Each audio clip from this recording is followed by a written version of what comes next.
Tractate Zevachim, page 83. Today, Mitzvah Hashem, we're going to complete the beautiful Perek Shmini, the 8th chapter, and begins Perek Chi'i, the 9th. The Khatam Sofer, the great Hungarian posek and rabbi, tells us there is a pasuk, there is a verse in the Torah, book of Vayikra, Parashat Tzav. We're going to study it today. You can take that pasuk, that verse, in two different ways. The literal sense, it said, וכל חטאת אשר יובא מדמה אל אוהל מועד, לכפר בקודש, לא תאכל באש תישרף. The pasuk said, and any sin offering, whereof any of the blood is brought into the tent of meeting, to atone in a sanctuary, shall not be eaten, shall be burned in the fire. So obviously in the literal sense, which we're going to discuss soon, speaks about sin offering. The Khatam Sofer go the next level, which call Musar, in a way that he tried to open our eyes, especially during this time, the time of the 3 weeks between 17 of Tammuz and Tisha B'Av. He said there are people who are easy to rebuke, easy to admonish. You can tell a person you did something wrong, he realized that it's wrong, like famous story we discussed several days ago with King David and the prophet Nathan. He realized it was wrong, he regretted, he was full of contrition and remorse, and he returned to God. There are other type of people, you rebuke them, they get even. They said, no, it's mitzvah, I'm doing something great. They don't take any word of admonition in a proper way. So the Khatam Sofer said, that's what the pasuk tells us. V'chol chatat, when a person committed something wrong, some sin, asher yuvah midama el oel moed lechaper bakodesh, if a person think that he's always right and he never did something wrong, it's always doing the right thing, and when someone tried to show that person that it's wrong, he gets even, that person is said, lo te'achel ba'esh tisaref. There's no way for that person to do tshuva, since he's always think that he's right. So with that in mind, we are 3 lines from the top of page 83, and we learn in the Mishnah a machloket, a disputation, when you have a dam chatat that the Kohen carries after they perform the ritual of the offering, he carry the blood of a sin offering inside the heichal, inside the sanctuary, and in order to atone. So there is a notion of first Tana of Rabbi Eliezer, see that merely fact that the Kohen entered with that blood in order to sprinkle on the inner altar, that itself make it invalid, even it's not physically did the act of ritual in order to atone. Rabbi Shimon hold that no, as long as he's not physically did it, it's not an issue, meaning entering with the blood inside the sanctuary doesn't make it invalid, only if he physically did it. So another, just a point of introduction before we go to our sugya. There are 3 places in the Torah that tell us clearly lechaper bakodesh, how to atone in the act of the entering the sanctuary. First one, which we're going to discuss in our sugya today, is in the book of Vayikra, book of Leviticus, Parashat Tzav, chapter 6, verse 23. V'chol chatad asher yuva midama lechaper b'chodesh. This is the pasuk we just mentioned. Yet in Parashat Achrei Mot, there is another beautiful parasha later on in the book of Vayikra. There are two other places mentioned the atonement. First one, the pasuk said, "V'chol Adam lo yeh be'oel moed bevoo lechaper b'kodesh ad tzeito."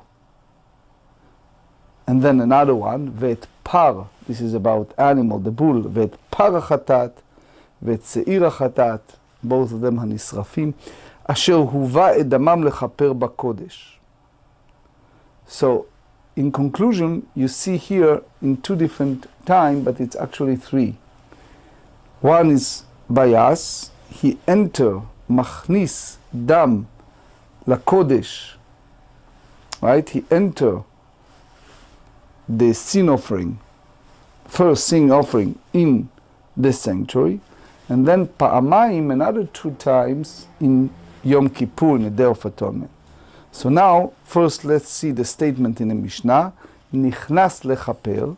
So the Mishnah tells us that the sages disagree as to halacha in a case where the Kohen carrying the blood of sin offering, whose blood placement is on the external altar, just enter the sanctuary to atone through sprinkling.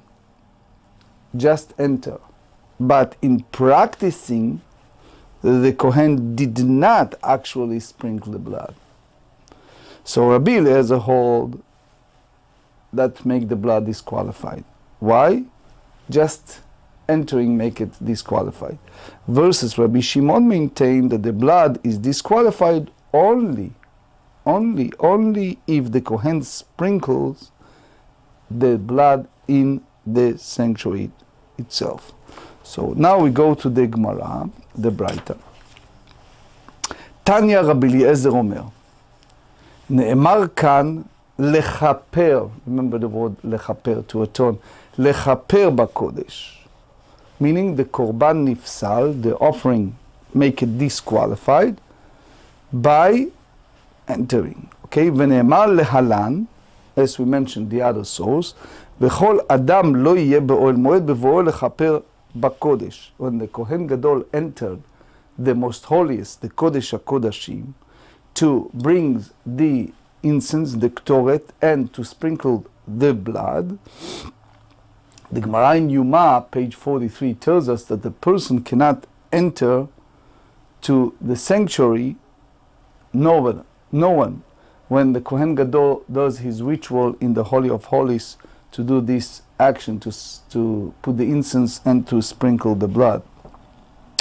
Ma lehalan, over there, when it's come to write Avodat Yom Kippurim, the service of the Day of Atonement, that the Pasuk tells us Bevo'o lechaper bakodesh, so that's start when the mechaper, when the one who is the emissary to atone, which is the Kohen Gadol, enter to the Holy of Holies, everyone else warned to stay away, to departure from the sanctuary, which is no one allowed to enter at that time. So even Beshelo Kippur, even the Kohen Gadol, Rashi explained, did not even start the act of service of atonement over there. It's already a requirement to depart. Afkan, here too, when it's come to blood of a sin offering, when he entered to this sanctuary, we have to say that when the Pasuk tells us, Asher yuva midama lechaper bakodesh, did you bring the blood in order to atone, meaning the blood become disqualified, even the moment you bring it to the sanctuary in order to atone, b'shelo chiper, even the reality is that the Kohen did not yet atone. Rashi explained, even it turns that eventually, for all kind of reasons, the blood did not sprinkle on the inner altar. So that's one view, which is Rabbi Eliezer. The Gemarah just elaborate on that. Now we go to the disputed opinion, which is Rabbi Shimon. Rabbi Shimon אומר, נאמר כאן לכפר, ונאמר להלן, ואת פר החטאת, וסיר החטאת אשר הובא את דמם לכפר. So Rabbi Shimon said, here you see by our sugya, by our subject, when we discuss a blood of sin offering that entered to the sanctuary in order to atone, and then we see the other source. You remember Parashat Tzav, Parashat Acharei Mot. First, the beginning of Book of Leviticus, the other one getting close to the end of Book of Leviticus. Over there, they speaks about Chataot Pnimiyot, inner sin offering during the service of Yom Kippur.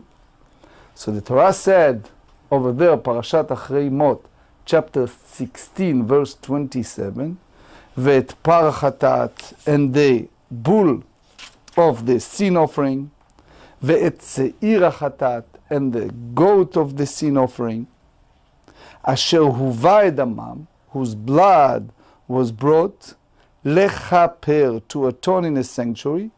The Torah said, shall be taken outside the camp, and they shall be burned in fire. So we derive from that, Rabbi Shimon said, since natan damam par v'sa'ir befnim, since lehalan, ma lehalan b'shechiper, afkan b'shechiper, the same way, just as there, as the pasuk said, quote, to atone, lechaper. So we are talking about that stage that when he is already atoned, as the bull and the goat of Yom Kippur are burned after the blood has been sprinkled. So to here we have the pasuk to atone. We refer to what? To a situation where he is already atoned, whereas merely bringing the blood into the sanctuary does not disqualify it. So let's make it clear. Rabbi Eliezer hold just bringing, it's already make it disqualified. Rabbi Shimon said that by bringing, that's not making it disqualified, only if physically took the action of performing that ritual of sprinkling. So now the Gemarah expand on that. B'maika mifligei, if you zoom in and understand the view of each of them. Mar savar, mar, remember we said many times, when the Gemarah said mar and mar, so we go by the first, which original view, which is in our case Rabbi Eliezer. Mar savar, Rabbi Eliezer hold, danim chutz michutz, ve'ein danin chutz mibefnim. Rabbi Eliezer said that one derives a case of outside, which is what? We talk about the blood of a sin offering, whose they put it in what? In on a external altar. So you put it in a chataot chitzoniyot, external altar, so what happened is you cannot bring it inside the sanctuary. From another prohibition that applies to where, again, to outside, the prohibition against entering the sanctuary. However, one do not derive a case of outside, which is the bull and the goat of Yom Kippur, whose blood is brought inside the sanctuary. So that's the view of Rabbi Eliezer. disputed opinion, Rabbi Shimon, Umar Savar Danim Behema Mibhema, Ve'en Danin Behema Me'adam. Rabbi Shimon hold that one derives a halacha involving an animal, which is a sin offering, whose blood placement is on an external altar, from another halacha involving an animal, which is the bull and the goat of Yom Kippur. But one does not derive a case of an animal from a prohibition involving a person. Now the Gemara brings the end of the Mishnah. The end of the Mishnah said, Rabbi Yehuda Omer, אם הכניס את האדם להיכל שוגג כשר. Rabbi Yehuda said, if the Kohen took the blood into the sanctuary unintentionally, the blood remains fit for presentation. So now the Gemara expand on that.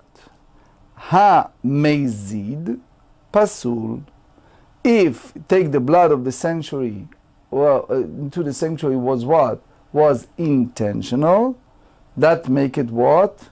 Disqualified. So we need to understand, does Rabbi Yehuda disqualify the blood beshechiper, which means that the Kohen before the Kohen sprinkle in the sanctuary, that's follow the view of Rabbi Shimon, or that he make the blood disqualified beshelo chiper, which means he's not sprinkled inside, and that's view of Rabbi Eliezer. So the Gemara now expand on that quandary, on that predicament. The dilemma is, Amar Rabbi Yirmiyah, mimash ma shene'emar. We can explain that from our Braita, because the pasuk we just quote from Vayikra said, ve'et parachatat, the bull of a sin offering, ve'et irachatat, and the goat offering, sin, asher uva et damam el ohel moed, that he brought their blood to the tent of meeting, lechaper bakodesh, to atone, יוציא אל מחוץ למחנה ושרפו באש. מה תלמוד לומר והשורף? What exactly the Torah meant when they used the word and he who burns? The pasuk said והשורף אותם יחפש בגדיו. So Rashi basically asks why you need the second pasuk. מה תלמוד לומר והשורף? Gemara is like challenge that and is interrupted and says, why must the pasuk said and he who burn? One can answer that this term was necessary for itself. Legufeit tzterich. What? To teach us that the one who burns the bull and goat on Yom Kippur is thereby ritually impure. Legufeit tzterich. Ela ma Talmud lomar chatat. Chatat. But what we derive from the word sin offering twice, vet par hachatat, vet tzira chatat, we can say simply, prudent in words, vet par vesir hachatat, the bull and the god of offering. לפי שלא למדנו, אלא לפר ושעיר של יום הכיפורים, שנשרפין הבית הדשן מטמאין בגדים. Because we learn only when it's come to the bull and the goat of Yom Kippur, that they are burned in the place of the ashes, that they render ritually impure the garments of the one who carry them. Sh'ar nisrafin minayin. From where we derive that the same applies to what? To other sin offering that are burned. Talmud lomar. So that's the reason why the pasuk, the verse, needs to repeat the word sin twice. Chatat, chatat, sin offering, two times, to include all the sin offering that burn. Divrei Rabbi Yehuda. That's the view of Rabbi Yehuda that said That's also to include all sh'ar chataot hanisrafot, all the other sin offering that burn, that also metameh b'gedei hasorfan, that carries as a result, as a consequence, the ritual impurity of the garment to one who burned them. Rabbi Meir omer, Eino tzarich. Rabbi Meir said, you do not need to derive this halacha from the repetition of the word chatat, of the word sin offering.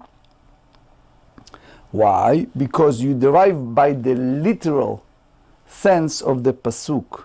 She'arei hu omer, because the pasuk said, ve'et par hachatat, ve'et se'ir hachatat, and the bull of the sin offering and the goat of the sin offering shall be taken outside the camp. She'ein Talmud lomar lechaper. Ma Talmud lomar lechaper. There is no need for the pasuk to state that this offering whose blood is brought to atone in the sanctuary. Why must the pasuk nevertheless say to atone? Limed al kol hamitkaperin shehasrofan metameh bgadim. This teaches to all the offering that atone inside the sanctuary, that one who burns them render his garment impure. So what the Torah said, that the sin offering of Yom Kippur asher uva midaman lechaper, she explained, carries the ritual impurity of the garment for one who burned them. It means that the tum'at gadim, the ritual impurity of garments, depend upon kaparat hadam bifnim, the atonements of the blood inside the sanctuary. And also we derive that all the other sin offering, their blood entered to the sanctuary, carry the ritual impurity of the garments to one who burned them. Now the Rabbi Yirmiyah expand on his proof from a Braita. The Rabbi Yehuda. So now we go back to a view of Rabbi Yehuda. Rabbi Yehuda requires the meaning of the repetition of the word chatat for the sin offering 2 times to derive lechaper lo mashmalei. So he said that the word to atone, not for this purpose. My ta'ama, what's the rationale, what's the reason for this? Lav mishum de miba'ayale ligzeira shava. This is not because he required this phrase for a juxtaposition, for a verbal analogy, to drive that the blood of an external sin offering that was taken inside the sanctuary is disqualified only if the Kohen sprinkle it. That's basically follow the view of Rabbi Shimon. So this answers the Gemarah questions as Rabbi Yehuda evidently follow the opinion of Rabbi Shimon. So since Rashi explained that this word used for verbal analogy, you cannot derive from that other sin offering that is burned from tum'at gadim, from a ritual impurity of a garment. So the Gemarah did not bring the source of Rabbi Yehuda rules, that if he sprinkled from the blood of a sin offering inside the sanctuary unintentionally, that offering did not become disqualified. But there is a book called Keren Orah that expand on that, try to explain this, and Hadran Halach Kol HaZvachim Shenit'arvu. Baruch Hashem, we completed Perek Shmini, Kol HaZvachim Shenit'arvu, Baruch Hashem. Now we're about to start Perek Chi'i. So since the previous chapter dealt with halachot of disqualified sacrificial offering that were intermingled with fit offering, this chapter Chi'i, the 9th one, discussed the halachot of disqualified offerings that were improperly offered on the altar. המזבח מקדש, some said את הראוי לו. So the altar sanctified only item that suited for it. So even something that disqualified to be offered. So the Torah said in the book of Shemot, chapter 29, verse 37, 7 days you shall make atonements for the altar and sanctify it. So shall the altar be most holy. Whatever touches the altar shall be sacred. So the Mikdash David expand on that, what exactly means when is suited for altar, but the idea is that the Tanaim disagree to the definition of suited for the altar. Rabbi Yoshua Omer, what exactly the definition? Kol hara'ui la'ishim, any item that's suited to consume by the fire on the altar, which is burnt offering and the sacrificial portions of other offering, which are burned on the altar, im ala lo yered. So if it's ascent to the altar, even if it's disqualified for being sacrificed lechatchila, it shall not descend. Since it was sanctified by its ascent upon the altar, it is sacrificed upon it.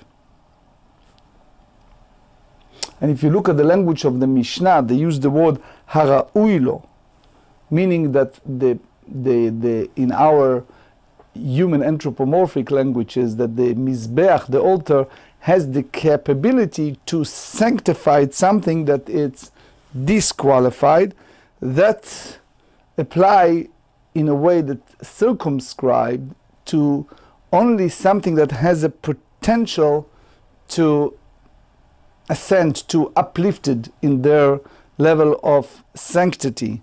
Rabbi Yoshua explained that basically to limit, to circumscribe the power of sanctification of the altar to certain item that potential, a candidate to be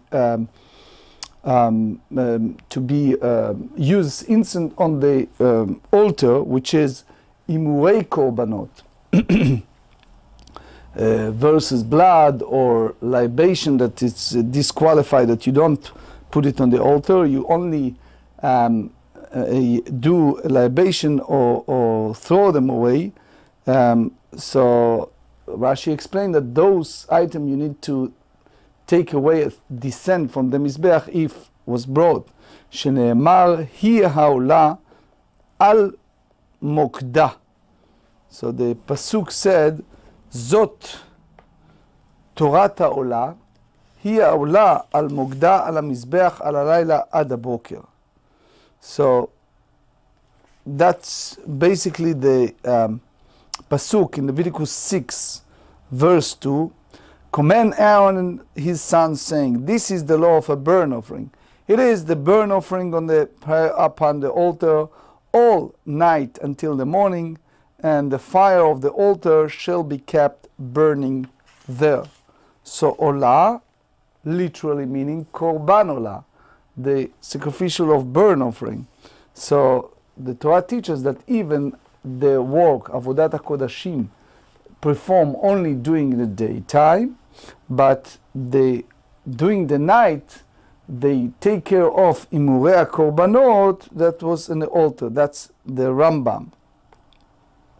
Hilchot Maaseh Korbanot, chapter 4.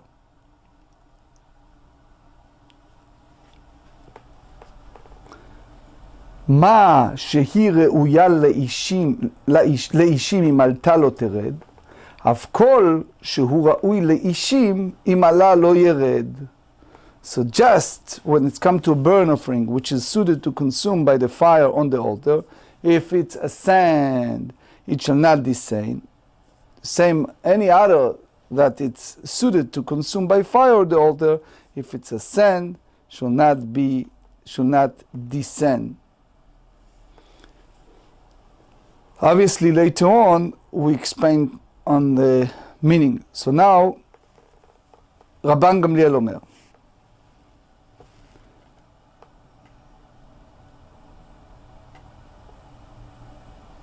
כל הראוי למזבח אם עלה לא ירד, שנאמר היא עולה על מוקדה למזבח, מעולה שהיא ראויה למזבח אם עלתה לא תרד, אף כל דבר שהוא ראוי למזבח אם עלתה לא תרד.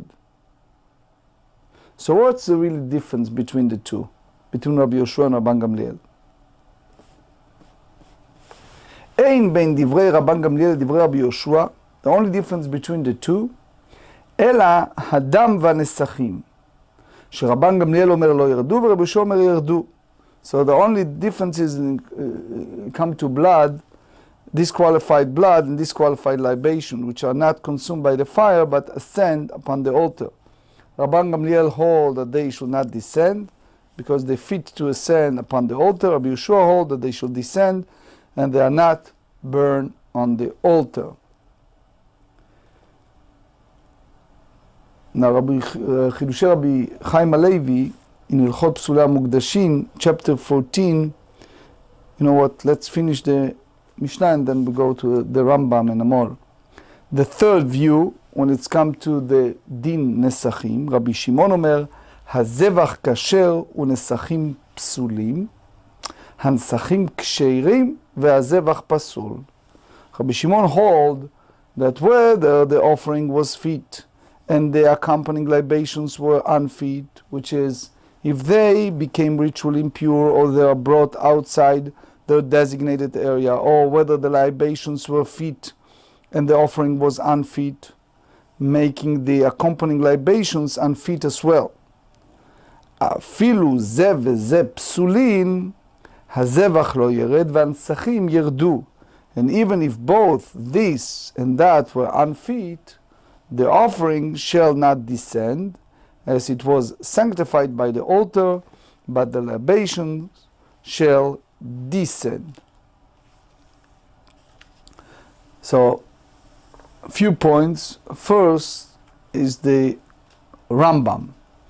The Rambam tells us that any item that is suited to be consumed by the fire upon the altar, if it ascended upon the altar, it shall not descend. So he brings the pasuk we mentioned in Exodus 29, verse 37, whoever touches the altar shall be sacred.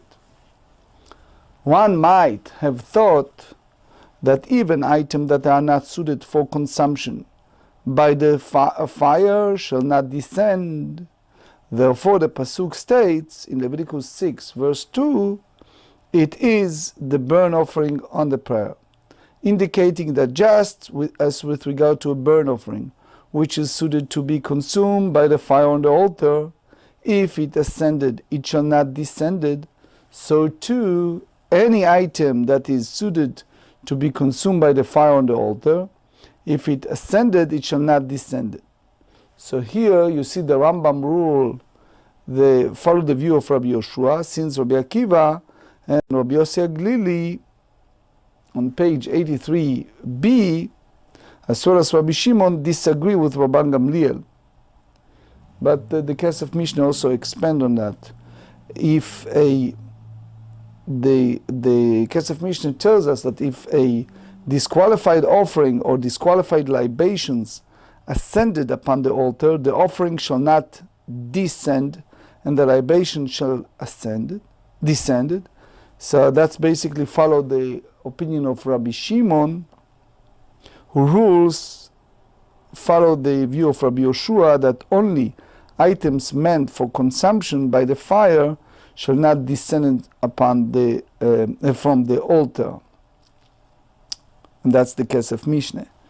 So Rashi understand that Rabbi Yoshua's opinion is based on the word it, hi aula al mogda, in the pasuk. So the pasuk meant to add that any item that ascend upon the par must remain upon the altar and may not descend.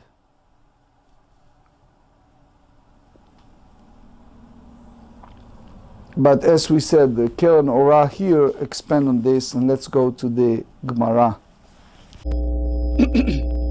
We continue with the Mishnah, statement from the Mishnah. Rabbi Yoshua Omer, Kol ha'ra'ui le'ishin shel ha'mizbeach, אם עלה על המזבח לא ירד, שנאמר היא העולה על מוקדה. רבן גמליאל אומר, כל הראוי למזבח, אם לא עלה לא ירד. So here Rabbi Yoshua says, any item that is suited to be consumed by the fire on the altar, if it ascended upon the altar, it shall not descend. So it's just for a moment a Hasidic word. The rabbis tells us that one should be attached to the tzaddik, to the righteous.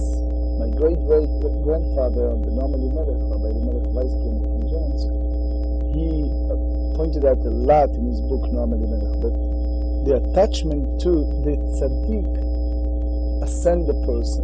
So even a person is quote-unquote a sinner or whatever it is, the merely fact that he attached to the tzaddik, that's basically bringing him highest and ascended him. So the source is here. You see, the moment the touch consumed by the fire of the altar, if it ascended upon the altar, it shall not descend. Anyway, Rabban Gamliel Namei, Haktiv, Ola al Mokda. The pasuk said that it is burnt offering upon the altar.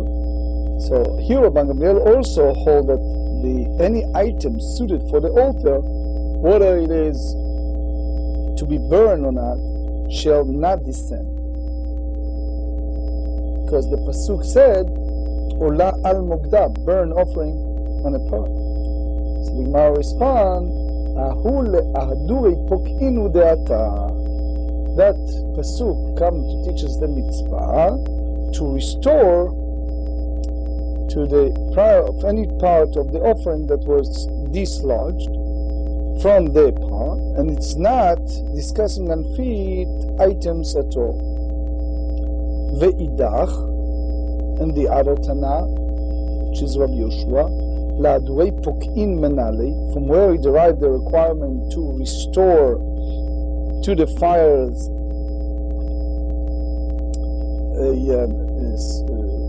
sanctified a portion that is dislodged from it. So the Gemarah said, Nafkale me'asher tochal ha'esh. He said in Vayikra chapter 6 verse 3 that the fire has consumed. So we derive from that already partially consumed by the fire are restored to it even if they are dislodged from the pot. Ve'idach.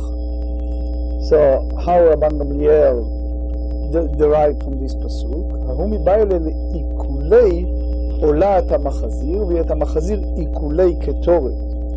But he required the pasuk. The meaning of the pasuk, he said that you return partially consumed part of a burnt offering to the altar, but you now return partially consumed part of the incense offering that fell from the golden altar.